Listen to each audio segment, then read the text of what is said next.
We all have a critic inside us. There are times when this little voice can be helpful and keep us going toward our goals, like when it tells us that what we're about to eat or do isn't healthy or may not be a good idea.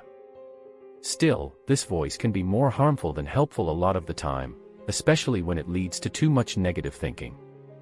This is what psychologists call negative self-talk, and it can make us feel like we're at our worst.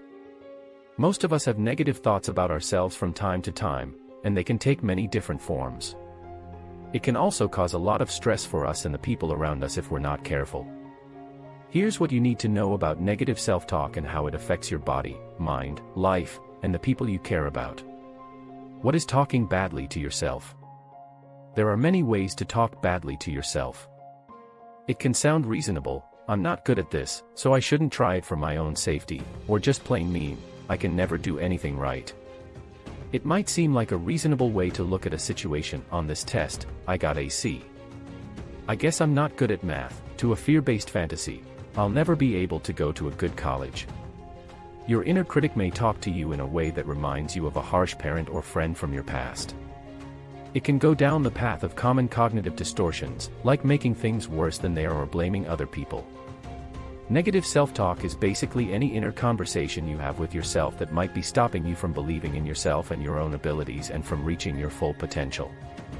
It is any thought that makes you doubt yourself or your ability to make positive changes in your life.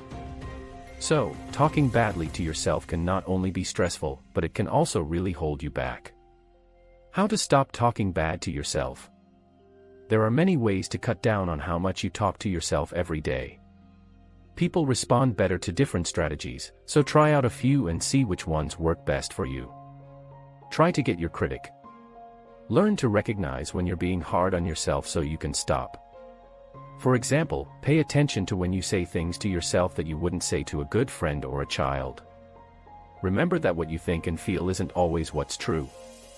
Even though it might feel smart to think bad things about yourself, your thoughts and feelings about yourself are definitely not accurate information. Like everyone else, your thoughts can be skewed by your biases and how you feel. Call your inner critic something else. Debbie Downer was once a character on Saturday Night Live. She always looked for the bad in things. If your inner critic also has this questionable skill, you can say to yourself, Debbie Downer is at it again. When you think of your inner critic as an outside force and even give it a funny name, it's easier to see that you don't have to agree with it. It also becomes less scary and easier to see how silly some of your critical thoughts can be. Keep your bad feelings in check.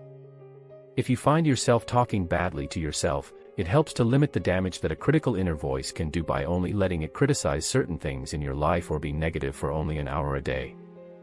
This limits how much bad can come from what's happening. That's all for today. I hope you liked the video. Don't forget to subscribe to the channel, and I'll see you next time.